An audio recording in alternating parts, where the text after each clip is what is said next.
네, 감사합니다. 오늘은 해방의 환호성이라는 제목, 마태복음 21장 1절에서 11절까지의 말씀을 통해서 같이 은혜를 나누기를 소망합니다.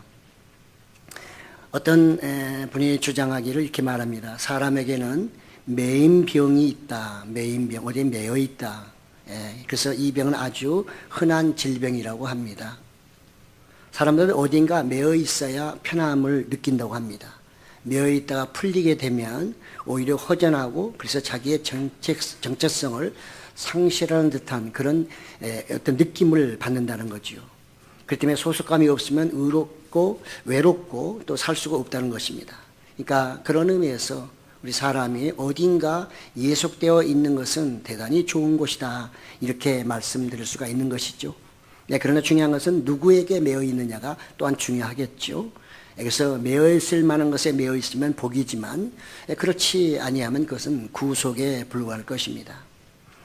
그 칼럼은 말하기를 가족은 가정에 매여 있어야 정상이며 이때 편안함을 느낍니다. 집에서도 아예 아내에게 매여 있으면 편합니다. 남편 안에 매여 있어야 좋은 것입니다. 서로 든든한 버팀목이 되기 때문입니다. 매이지 말아야 할 것에 매이는 것은 구속이며 파멸입니다. 이렇게 말하면서 그리스도에게 매임을 정말 사는 것은 바로 매어 사는 것은 바로 자유라고 말하고, 그리스도께 매일 때 우리는 비로소 인간의 행복을 찾을 수 있다, 이렇게 말하고 있습니다. 저는 개인적으로 또 제가 목회자 입장에서가 아니라 제 개인적인 신앙의 입장에서 보면 정말 예수님을 만나는 게 얼마나 좋은가 하는 것이죠. 예수님을 만나기 전에 저도 많은 갈등도 있었고 많은 어려움도 있었습니다. 그러나 진정으로 예수님을 성령 안에서 만나고 난 이후에 내 인생은 완전히 바뀌어버렸던 것을 다시 한번 생각을 합니다. 사랑하는 성도 여러분, 늘 여러분을 위해서 기도하는 것도 다른 것이 아니라 예수님을 한번 만나시기 바라고요. 이미 만나신 분도 계시면 만난 걸 늘 또 기억하셔야 됩니다. 우리가 만나도 친구는 매같이 만나도 그저 그립잖아요. 얘기 실컷 하고 집에 또 전화하고, 그래서 어쩔 수 없이 끊을 수 없을 때 얼마나 아쉬워하는지, 그래 내일 전화해, 새벽같이 전화하는 우리의 그 만남이잖아요. 친구도 그런데 나를 사랑하시고 나를 내 생명을 보속해 주시고 나를 하나님의 나라로 이끌어 가시는 그 예수님과 내가 하나가 된다는 것, 그분을 내가 제대로 안다고 하는 것은 이거는 은혜 중에 은혜고 축복 중에 축복입니다. 그래서 그분 예수 그리스도에 매어 사는 것이 진정한 자유입니다. 그분 안에서 누리는 자유가 뭔지를 안다면 우리는 세상에 있어서도 자유함을 충분히 누릴 수가 있고요. 사람들은 불행해할 때 우리는 그 가운데서도 행복하게 살아갈 수가 있는 거죠. 오늘 종려주일입니다. 수많은 사람들이 종려나무 가지를 꺾어서 흔들고 깔고 하면서 그래서 예수님을 맞이했기 때문에 그것을 우리가 칭하여 종려주일이라 이렇게 말하죠. 오늘 본문으로 돌아가 보면 참으로 어떤 매임에서 새로운 매임으로 그들이 옮기는 것을 생각하면서 기뻐하며 즐거워하는 환호성을 지르는 그런 모습을 우리에게 보여주고 있습니다. 예수님의 마지막 그 사역지는 예루살렘이었습니다. 우리는 기록으로 보면 예수님은 3번 정도 유월절을 지켰을 것이다. 그러니까 마지막 유월절이죠. 그리고 놀라운 것은 이 마지막 사역의 이 정말 그 종료주일 이후의 고난, 그 전체 내용이 성경 복음서의 3분의 1의 내용이라는 것입니다. 그러므로 이 내용들이 얼마나 소중한 것인가 하는 것을 이 복음 저자들, 복음서를 쓴 저자들은 그것이 똑같이 소중한 게 알고 그걸 기록했다고 볼 수가 있는 거죠. 잘 아시는 대로 이 절기가 되면 예루살렘 중심으로 30km 내에 있는 젊은이들, 특히 20세 이상 되는 젊은 남자들은 반드시 그 자리에 와야 됩니다. 너희가 나에게 얼굴을 보이라, 그 말은 제사를 드리라 그 말이죠. 제사를 드리지 아니하면 너희의 모든 것을 너희로부터 내가 끊어버리겠다, 너희의 백성으로부터 내가 끊어버리겠다, 그렇게 설명을 많이 하고 있습니다. 이게 예수님의 그분의 마지막 사명을 감당하기 위해서 예루살렘 가까운 감람산 벳바게라고 하는 것, 벳바게는 다른 말로 하면 무화과 나무의 집이라 이런 의미를 갖는다고 합니다. 그래서 그곳에서 이제 예수님이 2 제자를 불러서 명령을 하시죠. 너는 맞은편 마을로 가서 그곳에 매어 있는 나귀 새끼를 볼 것이다. 그래서 풀어서 끌고 나에게 오라. 이렇게 예수님이 말씀하십니다. 우리는 이 말씀 속에서 물론 스가랴 9장 9절의 말씀을 인용하고 계시고 그것을 이루시기 위한 것이지만 이 한 나귀, 매어있는 나귀의 풀어오심, 풀어서 나에게 끌고 오라고 하는 이 메시지 안에는 많은 것이 함축되어 있죠. 그것은 단순히 나귀를 사용하는 것이 아니라 나귀 같은 존재였던 우리를 예수님께서 풀어주시고 이제는 우리에게 자유함, 진정으로 예수 그리스도와 함께함으로 자유함을 주겠다는 그런 강력한 메시지가 이 안에 들어가 있는 것이죠. 그래서 만약에 주인이 혹시 왜 남의 나귀 만지고 난리치냐고 하거든 주가 쓰시겠다 하라. 그러면 그가 즉시로 보낼 것이니 염려하지 말고 가서 나귀를 끌고 오라. 제가 일부 예배는 그런 생각이 안 났는데 잠깐 앉아서 생각하면서 저도 참 나귀처럼 어딘가 세상에 매여 있었고 제라고 하는 어떤 그 자존심에 자존감에 또는 잘못된 생각에 매여 있을 때 주께서 저를 그것을 풀어서 주의 종으로 뒤늦게 삼아 주시고 이렇게 여기까지 또 이렇게 사용해 주시면 너무 감사합니다. 우리가 주님 안에 주님께 끌려온다는 것, 그래서 주님도 그냥 들거리 말고 끌고 오라고 했잖아요. 저도 어찌 보면 그렇게 끌려서 주의 종이 됐습니다. 주의 종이 되고 보니 얼마나 기쁘고 즐거운지요. 감사가 넘칩니다. 모든 게 좋아서 잘 돼서 아닙니다. 주의 종이 되어서 성령 안에서 기쁨, 주 안에서 내 안에서 내가 너에게 평안을 주는 그것은 어떤 세상의 어떤 여건 때문에 주어지는 게 아니고요. 그것은 성령 그분이 편하신 분이시고 그분은 모든 걸 관장하시고 다 아시기 때문에 그분과 함께하는 것, 연합됐기 때문에 그것이 기쁨인 것이지 뭐 예수 믿고 주의 종이 된 뭐가 그렇게 잘 되는 게 있겠어요. 뭐 여러분처럼 마음대로 뭐 주일날도 안 되면 어디 놀러도 갔다 오고 어디 가면 심심한 거예요. 어디가 저가 화도 풀고 안 되면 주먹도 때리고 뭐 욕도 하고 그럴 이치가 아니잖아요. 어찌보면 훨씬 더 많이 매여 있는 거죠. 예수 그리스도로 말하면 훨씬 더 많이 매여 있음에도 불구하고 왜 이것이 즐겁고 기쁘고 감사할까? 그것은 나쁜 쪽에 매여 있는 것이 아니라 거기서 풀려나서 좋은 분과 하나로 묶여져 있기 때문에 거기에 감사와 찬송과 기쁨과 즐거움이 있는 줄로 믿습니다. 그렇습니다. 그래서 예수님은 정말 노예 상태로 있는 이 나귀를 이제 풀어서 끌고 오라. 주께서 쓰시겠다 하면 즉시 보내리라. 그러니까 이 메시지 속에는 세상의 모든 것은 다 하나님의 것이라는 거죠. 그의 것이 아니고 주께서 쓰시겠다. 그건 내 것인데 내가 그에게 맡겨주셨으니 내가 말하면 그는 청지기로서 즉시로 보내줄 것이다. 사랑하는 성도 여러분, 돈도 필요합니다. 많이 배우세요. 또 잘 먹고 잘 사시기 바랍니다. 이왕이면.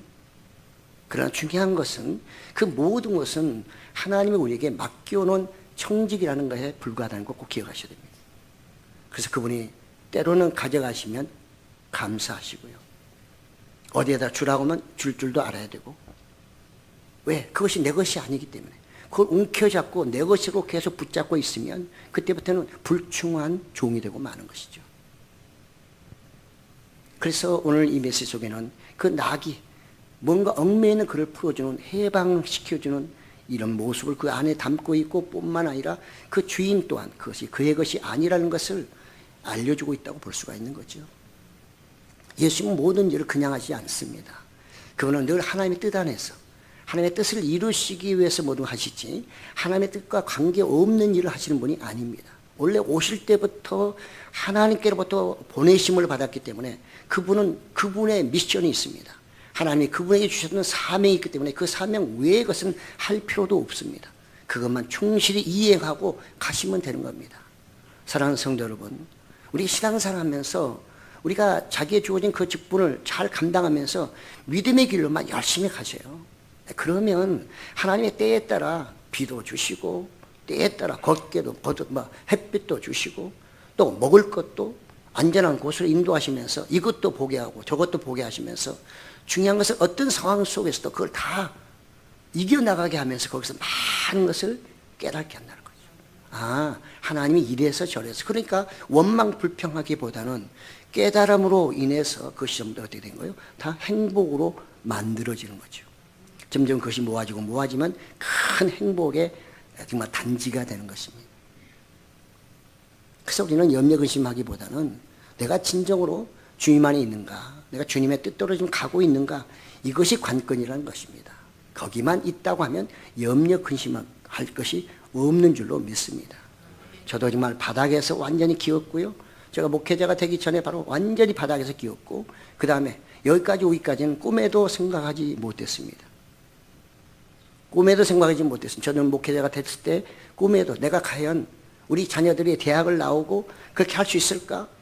라고 생각했는데 잘 성장해서 대학도 다 졸업하고요. 결혼해서 잘 살고 있습니다.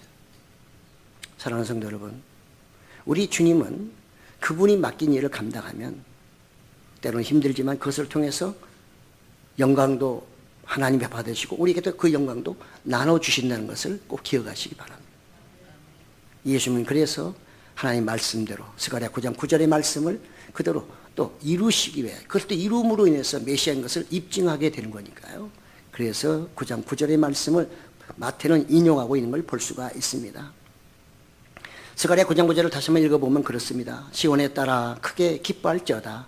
예루살렘에 따라 즐거이 부를지어다. 시온의 딸이나 예루살렘의 딸은 똑같은 의미로 볼 수 있고요. 그것은 바로 이스라엘을 상징한다고 볼 수가 있습니다. 보라, 내 왕이 내게 임하시나니 그는 공의로우시며 구원을 베푸시며 겸손하여서 나귀를 타시나니 나귀의 작은 것 곧 나귀 새끼니라. 그래서 나귀 새끼를 타고 오시는 예수님으로 이렇게 지금 말씀하고 있죠. 참 이스라엘 백성들은 그렇습니다. 그들이 그렇게 말씀을 잘 알고 그렇게 연구하고 함에도 불구하고 왜 메시아관이 그렇게 틀렸을까요?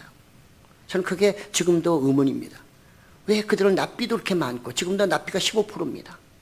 정부에서 15%에 대해서는 100% 지원해 줍니다. 그들은 교육비도 뭐 생활비도 다 정부 지원해 줘요. 15%의 그 납비들에 대해서는 대단한 나라 아닙니까? 오로지 그들은 뭐냐, 밥 먹고 성경만 연구하면 됩니다. 그럼에도 불구하고 왜 그들은 하나님의 말씀을 이렇게 왜곡했을까? 왜 그렇게 그들 이해를 못했을까? 왜 그들이 기다리는 메시아는 반드시 그들의 목적, 그들의 성공만을 위해서 오셔야 되는 메시아였을까? 저는 그건 지금도 의문이에요. 도대체 그들은 무엇을 배웠으며 무엇을 가르쳤길래 잘못된 진리를 가지고 그것을 진리인 척, 진리인 양 그걸 따라가다가 결국은 예수님 십자가 못 박았을까 하는 것이죠. 우리도 잘못하면, 우리도 진리를 잘못 알게 되면 그렇게 갈 수 있다는 것을 이스라엘 역사가 우리에게 지금 보여주고 있는 것입니다. 그렇습니다.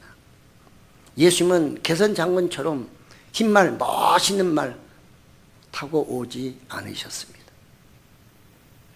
그분은 하나님의 말씀대로 나귀를 타고 오셨어요. 그럼에도 불구하고 성경은 뭐라고 말합니까? 그는 공의롭고 구원을 베푸시며 겸손한 분이다. 만약에 말을 타고 오셨다면 많은 군중들이, 특히 아주 높은 관직이 있는 사람들이 옆에서 환호하겠지만, 그러나 천민이나 좀 신분이 낮은 사람들, 그 사람들은 어디 있을까요? 멀찌감치 가까이 접근도 못하겠죠. 나귀는 늘 흔한 짐승, 짐을 늘 싣고 다니는 짐승, 주인의 말에 순종도 잘하고 아주 또 잘 따르는 온순한 그런 짐승입니다. 바로 예수가 그렇다는 거죠. 예수님이 이 땅에 가장 구유로 오신 이유, 마지막 가시기 전에도 나귀 새끼를 타신 이유가 뭘까요? 겸손하신 분. 그렇습니다. 우리 기독교는 처음도 끝도 겸손입니다. 잘 돼도 겸손해야 되고 잘못돼도 겸손해야 되는 것이죠. 우리 주님이 그 길을 오셨고 가셨기 때문에, 그러면 그 위에는 뭐가 있다? 가장 높은 곳, 하늘, 천국, 그것으로 우리를 인도하시기 때문에 그렇습니다. 예수님이 그렇게 오시고 가셨다 해서 그걸로 끝난 게 아니잖아요. 부활이라는 영광을 통해서 만왕의 왕으로 등극하시고 하나님의 우편에 계시면서 심판주로 계시지 않습니까? 우리에게도 그런 은혜와 모든 것을 준비하신 하나님이란 뜻이죠. 그렇습니다. 메시아신 예수님은 이 부정의 정말 끈을 맨 나귀를 풀어주시고 그걸 타고 오신 분이다. 여러분, 구약에서는 이 나귀는 부정한 짐승이에요. 부정한 짐승인데 얼마나 이 나귀는 천대받는 줄 아세요? 율법에 보면 모든 것은 태어나면 사람은 돈으로 하나님께 첫 것으로 드리지만, 그래서 첫 것이 뭐냐? 의미적으로 내인이 사람의 첫 것입니다. 첫 맏아들은 내 것이니 다 내 것. 첫 출생은 전부 다 하나님의 것이에요. 그런데 그 중에서 나귀 새끼는 하나님이 받지를 않습니다. 왜? 이건 부정한 짐승이기 때문에 나귀가 첫 새끼를 낳으면 둘 중에 하나.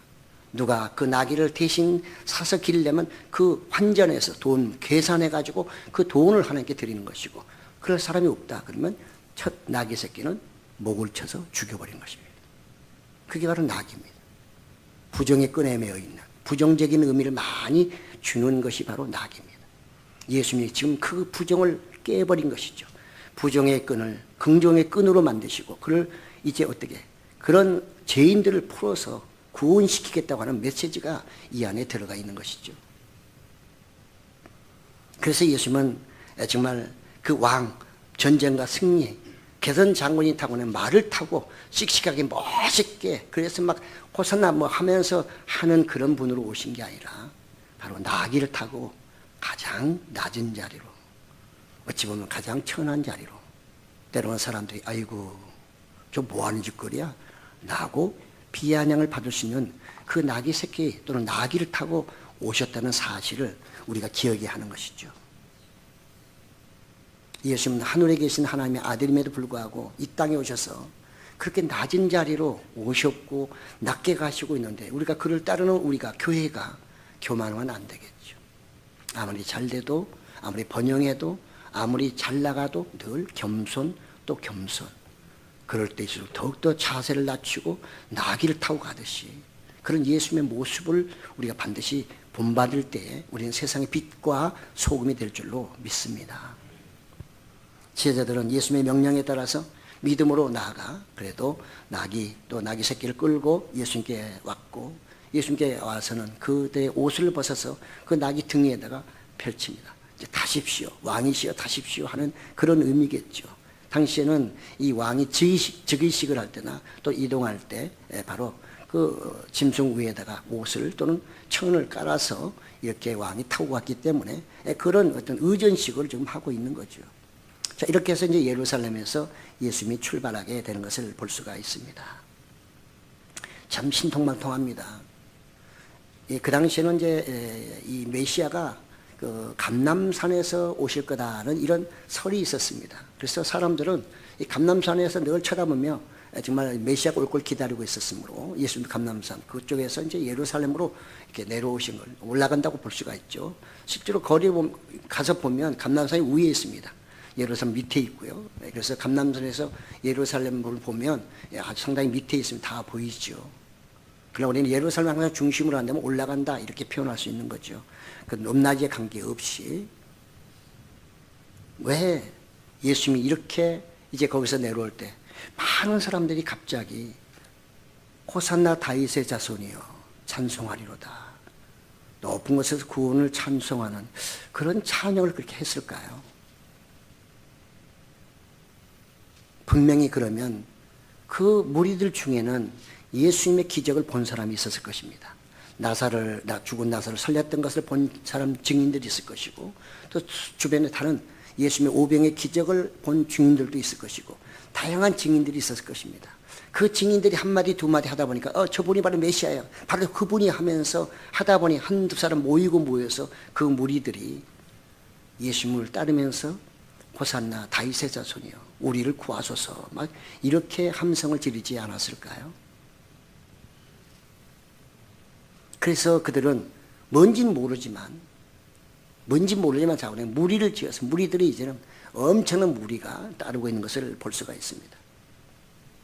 그래서 그들은 자기네 옷도 왕을 모시는 어떤 의전식을 하듯이 각자 옷을 벗어서 바닥에 깔기도 하고, 예수님 지나가는 길을 깔기도 하고, 그 다음에 종려나무 가지를 꺾어서 바닥에 깔기도 하고, 뭐 그걸 흔들면서 난리가 났겠죠.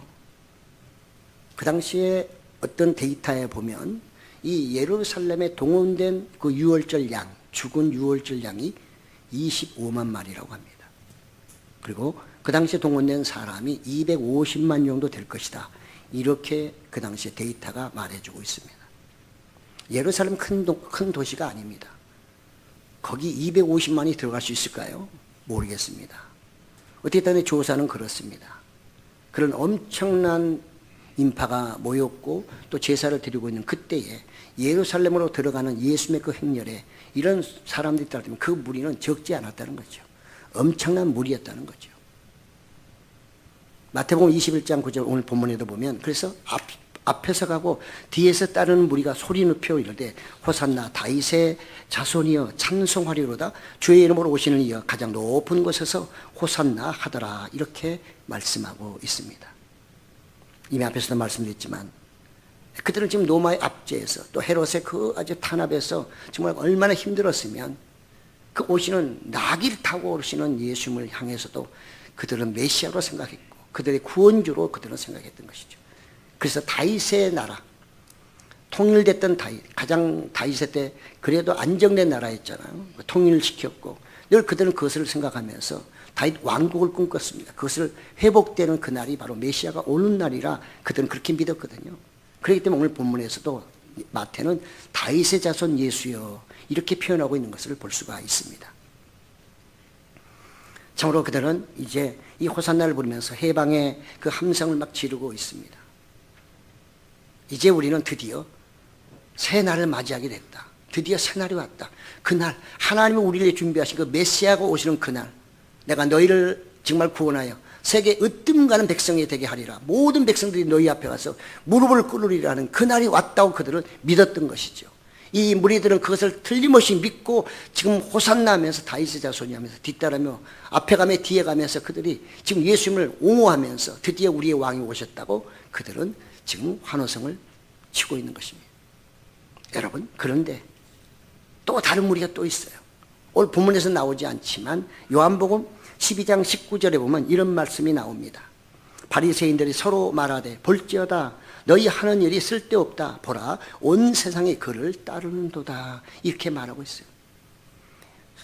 종교 간원들은 예수님이 다음에 나타나거든 누구든지 고발해야 된다. 고발하면 가만두지 않을 거야. 이런 경고의 메시지를 이미 내리고 있는 상태였습니다. 그렇기 때문에 이 관원들, 바리새인들, 그 중심을 한 그 사람들은 예수님을 죽이려고 했는데 이거는 예수님을 죽일 수 있는 상황이 안 된 거예요. 죽이기는커녕 저렇게 엄청난 무리들이 오히려 호산나 다윗의 자손임을 따르게 되니까 그들이 손쓸 수가 없는 것입니다. 그래서 예수님을 죽이려고 했던 너희들의 계획이 이제는 숲으로 돌아가 버렸다. 이제 끝났다. 우리가 저들의 어떻게 막으리요? 하면서 이 바리새인과 그 종교 지도자는 한쪽에서 실망자하자라고 있는 것이죠. 한쪽에서는 흥분의 도가니, 그래서 해방의 끈을 붙잡고 있는가 하면 또 안쪽에서는 절망의 끈을 붙잡고 있는 것을 우리가 볼 수가 있습니다. 그렇습니다.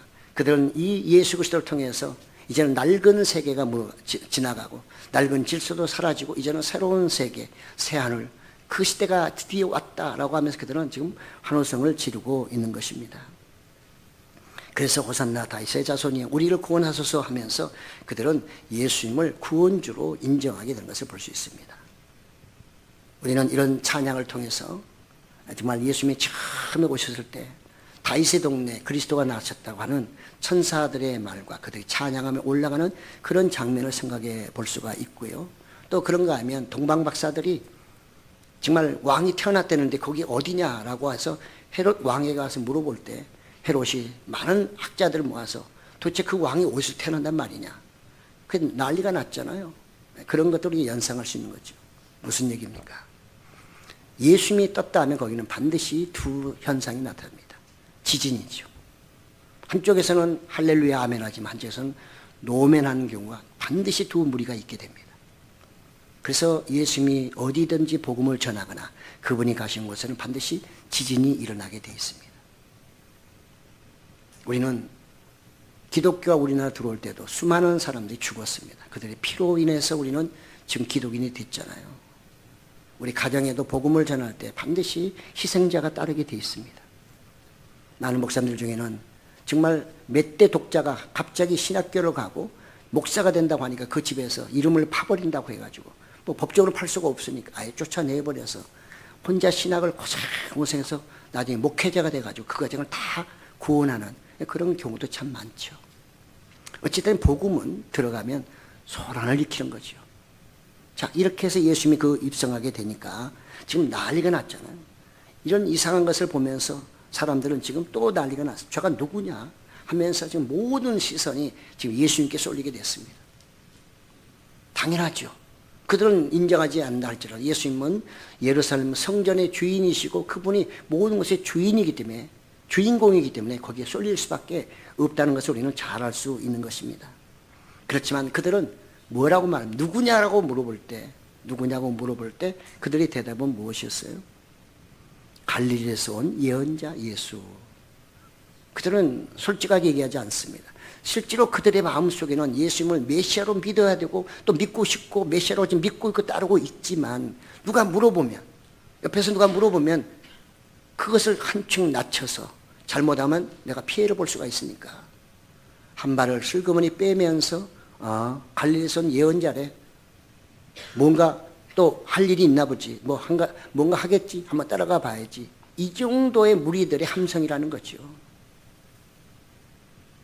항상 우리는 신앙생활 하면서 이렇게 한 발 빼고 하는 신앙생활을 할 때가 많습니다.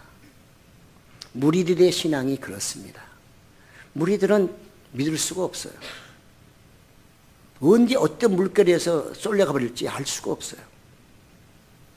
유행도 그렇듯이요. 신앙도 때로는 유행일 때가 많습니다. 사랑하는 성도 여러분, 유행에 따라가면 좀 있으면 허전합니다. 많은 것을 잃어버리게 되죠. 신앙은 절대로 유행이 아닌 것입니다. 예루살렘은 예수 그리스도로 말미암아 소동이 났다, 지진이 일어났다 이런 뜻이거든요. 난리가 났는데 그 중에 대답하는 사람들의 사실 마음속에는 역시 두 마음을 품고 있다는 것을 우리는 알 수가 있습니다. 예수님도 만약에 그분이 죽기가 싫어했으면 겟세마네 동산에 가서 예수 하나님께 기도하기 전에 니네가 말하는 메시아는 아니고 그냥 예언자로 왔어. 그 정도면 신성모독에 걸리지 않을 겁니다. 나는 하나님의 아들이 아니라 그냥 예언자로 와가지고 하나님이 나한테 주시는 말씀 내가 받은 계시 당신들에게 알려준 것뿐이요. 그러면 누가 예수님 죽이겠어요? 안 죽입니다. 예수는 살 수 있어요. 그러나 그는 사명자이기 때문에 절대로 두 마음을 품지 않죠. 한 걸음 한 발은 집어넣고 한 발은 빼는 그런 어정쩡한 자세를 취하지는 않으신단 말이죠. 우리 신앙은 가끔 가다가 이 무리들처럼 이렇게 어정쩡한 신앙생활 할 때가 종종 있지 않습니까? 그것은 결코 주님 앞에서 바람직하지 않습니다. 우리는 꼭 기억해야 될 말씀, 네가 사람들 앞에 나를 시인하면 그 사람들은 누구예요? 너를 죽인다 할지라도 지금 예수님은 네가 부인하면 내가 살려줄게, 시인하면 내가 너를 죽일게 하더라도 그때 시인하는 그 시인입니다. 그렇게 네가 내 사람들 앞에 나를 시인하지 않으냐면 나도 아버지 앞에서 너희를 시인하지 않겠다 이렇게 말씀하셨어요. 그렇습니다. 오늘 예수님의 이 예루살렘 입성, 종료주의를 맞이한 이 예루살렘 입성은 참으로 한쪽에서는 주의 영광을 드러내려고 애를 쓰고 있고 한쪽에서는 참으로 멸시와 또 비웃음을 갖고 있는 그런 무리들도 같이 섞여 있다는 것을 우리가 생각하면서 오늘 본문이 우리에게 주는 교훈은 무엇일까 하는 것이죠. 첫째, 예수님은 억압의 줄에서 사랑의 줄로 메어주신다는 것입니다. 그렇습니다. 제가 이미 앞에 잠깐 말씀드렸지만 저도 많은 사람 저보고 목사를 할 때 얼마나 제가 안 하려고 도망다니고 저는 장로가 돼서 멋있는 정말 이렇게 돈 좀 많이 벌어가지고 사업가 돼서 청소년관 지어가지고 무료로 임대해주고 하나님 나 그렇게 하고 싶어요. 저 그 기도 많이 했어요. 나를 위해서 내 영광을 사는 것도 아니고 주를 위해서 사는데 주님이 난 장로가 돼서 그거 할래요. 난 목사님 싫어요. 근데 주님은 그 줄을 싹 끊어버리고 나의 줄을 끊어버리고 너는 안 돼. 나를 따라와야지. 끌고라도 와라. 끌고 오라. 그 말씀에 꼼짝없이 끌려가가지고 결국은 목사가 됐잖아요. 되고 보니 힘든 것도 많지만 그래도 감사뿐이에요. 왜? 사랑의 줄로 매여있기 때문에 어떤 상황 속에서도 그분이 나를 사랑하고 아끼시고 보호하고 내 모든 걸 책임지는 분이라는 걸 제가 확신하기 때문에 그 다음부터 갈등이 없는 거예요. 그렇습니다. 오늘 나귀에 매여있는 나귀를 풀어서 끌고 오라고 하는 예수님 말씀은 바로 여러분들도 다 나귀처럼 그렇게 살던 삶도 있었을 것입니다. 거기서 여러분 끈을 풀어 이제 예수님께로 끌고 오셔서 나와 함께하자, 하나가 되자, 사랑의 줄로 메워주신 거예요. 이 은혜를 깨닫는다면 원망 불평보다는 감사 찬송이 늘 삶 속에서 넘친다면 또 너무 심하고, 그래도 원망 불평보다는 감사 찬송이 조금 위에요. 그래서 플러스 마이너스니까 조금 남아요. 감사하고 찬송이 조금 남는 거죠. 남으면 됐죠, 뭐. 그렇잖아요. 사업에서 마이너스 되는 것보다 그래도 최소한도 조금이라도 남으면 됐지 뭐. 하나님의 사랑을 어찌 보면 가장 잘 표현하고 있는 호세아서. 호세아서는 뭐라고 합니까? 호세아 11장 4절에 보니까 내가 사람의 줄, 곧 사랑의 줄로 그들을 이끌었고 그들에게 대하여 그 목에서 멍에를 벗기는 자 같이 되었으며 그들 앞에 먹을 것을 두었노라. 예수님 제대로 의지하고 그분에게 매어있다만 하면 먹고 마시고 입는 그런 문제는 다 해결됩니다. 그건 주님이 말씀하신 요한복음 6장 33절부터 나오잖아요. 두 번째로는 우리는 사명자는 담대해야 됩니다. 사명자는 목숨을 걸어야 돼요. 목숨을 걸어야 그분이 책임지는 거죠. 여러분, 여러분의 삶 속에서 목숨 걸려고 해서 다 없애버리고 막 교회 와서 사시고, 아닙니다. 여러분들은 교회 와서 사실 이유가 없어요. 여러분들은 주어진 시간 내에 와서 일하실 때 일하시면 됩니다. 여러분의 삶 속에서, 가정 속에서 예수님이 여러분이 맡긴 일들을 다 각자 감당하시면 되는 겁니다. 그걸 가장 좋아하셔요. 각자에게는 다 사명이 있기 때문에 우주가 돌아갈 때, 이 지구가 돌아갈 때 뭐 한 가지만 있나요? 풀도 있고 나무도 있고 물도 있고 돌도 있고 다 있잖아요. 그게 어울려서 우주가 되는 거잖아요. 거기서 하나라도 삐끗하면 어떻게 될까요? 36.5도가 맞나요? 기울어진 거. 그거 조금만 기울어지면 난리 납니다. 난리 납니다. 우리가 사명자라고 할 때 그 사명의 의미를 잘 이해를 하시고요. 하나님이 나를 부르신 이유, 메어있던 나를 풀어서 이제 그분에게 나를 사랑의 줄로 메워준 그 이유가 뭐냐, 그걸 제대로 깨달고, 그러면 이 나귀처럼 이제 풀려진 그 나귀를 끌고 와서 어떻게 해야 돼요? 예수님을 모시고 가야지요. 우리도 충성자가 돼야 된다. 예수님을 따르는, 그분을 섬기는 그런 신앙인으로 쓰임받아야 된다는 거죠. 그렇게만 쓰임받는다면 여러분 염려할 거 없어요. 여러분의 자녀들 너무 염려할 거 없어요. 기도하고 가만 놔두시면 하나님께서 그들을 다 이끌어 가실 줄로 믿습니다. 세 번째는 무리들의 신앙 고백이 아니라 나의 신앙 고백이 되어야 한다. 우리는 예수님과 내 관계가 분명해야 됩니다. 사람들이 누구냐? 누구래? 그래? 알았어. 뒤따라가다가는 나중에 아무것도 없어요. 나는 누구지? 그러면 난 누군지도 모르고, 예수는 누구지? 그건 알지도 못하는 거예요. 내가 반드시 예수님과 관계를 맺어야 하는 것입니다. 다른 사람들의 신앙 고백이 내 신앙 고백이 될 수는 없어요. 다른 사람의 신앙 고백은 나에게 도움은 될 수 있으나 그것이 내 신앙으로 그렇게 자리를 잡을 수는 절대 없는 것입니다. 그래서 우리는 개인 구원이라고 기독교는 말하잖아요. 예수님과 나 가인과의 관계를 통해서 내가 신앙을 길을 갈 수 있고 구원의 길을 가는 것이지, 그냥 두리뭉실하게 같이 가는 그런 집단적인 구원이 아닌 것입니다. 가끔가다 어떤 이렇게 보면 집단끼리 모여가지고 집단으로 천국 간다고 하는 그런 사람들이 미국에도 있고 한국도 있어요. 그건 성경적이지 않습니다. 그 집단의 모든 사람이 다 거룩한가요? 다 하나님의 정말 자녀로서 완전하다고 누가 보장하나요? 그건 성경적이지 않습니다. 그렇습니다. 우리는 무리들 속에 들어가 있지만 그 무리들의 말을 듣고 가는 사람에 대해서는 절대 안 되는 것입니다. 반드시 내가 주님과 일대의 관계 속에서 주님은 누구고 나는 누구고 이 관계가 분명해야만 우리는 그분 안에서 매임을 통해 그분과 끝까지 같이 갈 수가 있는 것입니다. 마지막으로 곤중 심리에 말려들지 말아야 됩니다. 유사한 얘기지만 신앙생활은 혼자는 할 수 없습니다. 어딘가 우리는 교회에 소속되어 있어야 되고요. 정말 어떤 공동체 안에 영향을 받을 수밖에 없어요. 그렇지만 아까도 말씀드렸지만 더 중요한 한 단계 더 깊이 들어가면 바로 우리는 공동체 안에서 늘 메시지가 강단에 선포되고 있습니다. 그러면 그 공동체 안에서 그 메시지가 옳은지 그른지도 여러분 확인을 하셔야 돼요. 노 목사가 설교하는 거 혹시 저가 이단 아닌가? 한 번 더 생각해 보시고요. 베레아 사람들은 바울이 성경을 가르칠 때 그들은 다 메모해서 집에 가서 확인해 봤대잖아요. 그 나쁜 건 아니죠. 왜? 올바른 것인지 아닌지를 확인하는 것은 그것은 죄가 되지 않습니다. 우리는 반드시 공동체 신앙생활 속에서 이 공동체가 건강하고 그 메시지가 건강한 메시지고 바른 메시지인지 하는 것은 성경적인 근거밖에 없어요. 성경적인 근거가 아니면 그건 안 되는 것입니다. 또 하나는 성령의 역사가 반드시 있어야 돼요.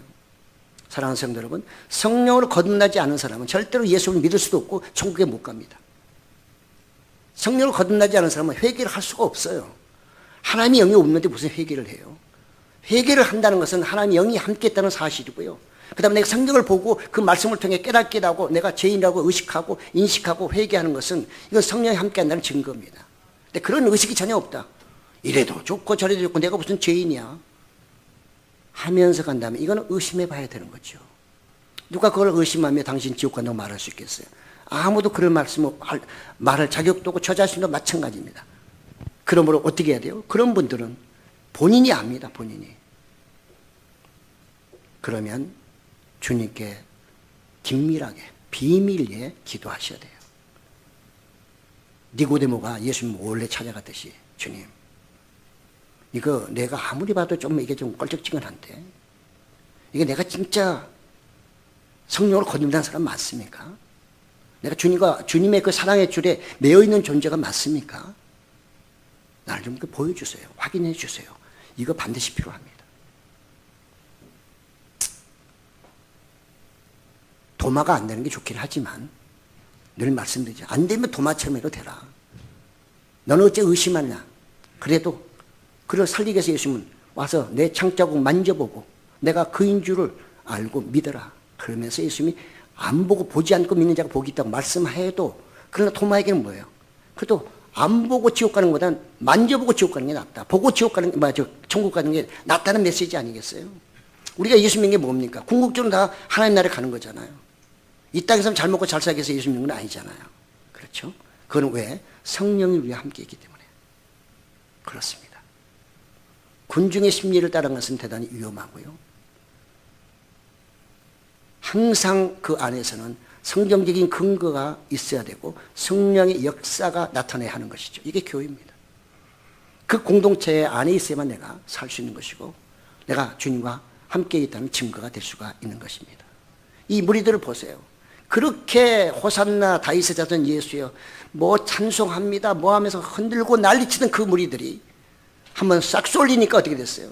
그 다음에는 저에게 십자가에 매달려서 죽이라고 하는 십자가에 못 박으라고 하는 그런 음성으로 바뀌어버리잖아요. 나도 잘못하면 쏠려다니면 그런 신앙이 되는 것입니다. 그러면 항상 성경의 근거와 성령의 역사 속에 그분의 인도하심 속에 그분의 붙잡혀서 살아갈 때 우리는 그런 길을 가지 않게 될 것이고 그런 어리석은 일을 선택하지 않을 줄로 믿습니다. 사랑하는 성도 여러분, 저도 다 해봤습니다. 기도원 가서 엄청나게 목시도록 부르짖고 금식기도도 해보고요. 소나무 뿌리도 뽑아보고요. 안 해본 것도 없어요. 저도요. 제가 이 나이 동안 신앙생활 뭘 안 해봤겠어요. 저는 감리교도 다녀보고요. 장로교 통합도 다녀보고요. 합동도 다녀보고 무슨 뭐 교단이 중요한 게 아니라 중요한 것은 진리의 말씀을 내가 어떻게 붙잡고 가느냐. 결국은 제가 지금까지 모든 것 뒤늦게 목회하면서 결론은 뭐냐? 말씀대로 살아가는 게 최고의 복된 자다. 예수님도 묵묵히 하나님 말씀 따라 가시잖아요. 근데 왜 우리는 그 길을 가려고 하지 않고 내가 원한 것만 자꾸 구상하면서 마치 성경은 이미 스가랴에 메시아가 이렇게 온다고까지 선포했음에도 불구하고 왜 그들은 자기네 마음대로 예수님을 다른 메시아로 바꿔버리냐 이거죠. 왜 자기네 마음에 안 들면 메시아가 아니고 마음에 좀 드는 것 같은 메시아라고 이렇게 지네 마음대로 바꿔버리냐 이 말이죠. 누가 바꿨냐 이 말이죠. 누가? 이스라엘의 종교 지도자들이 그것을 바꿔버린 거예요. 바리새인들이 그걸 바꿔버린 거예요. 가장 믿음 좋다는 사람들이. 해방의 이지마을 환호성, 이거는 좀 있으면 이제는 해방의 환호성이 아니라 죽이라고 하는 환호성으로 바뀌는 것을 우리는 알 수가 있습니다. 우리가 종료주의를 맞이해서 정말 다시 한번 이번 또 내일부터 시작하는 고난주간을 통해서 다시 한번 옛날에 만나셨던 예수님, 너무 또 오래간만에 그동안 또 못 만나셨으면 꼭 이번에 만나시고요. 사랑의 줄로 매일은 여러분 되셔서 늘 주님 안에서 행복하시고 평안하시고 감사와 찬송이 넘치는 신실한 신앙인 되시기를 예수 이름으로 축복합니다. 아멘. 주님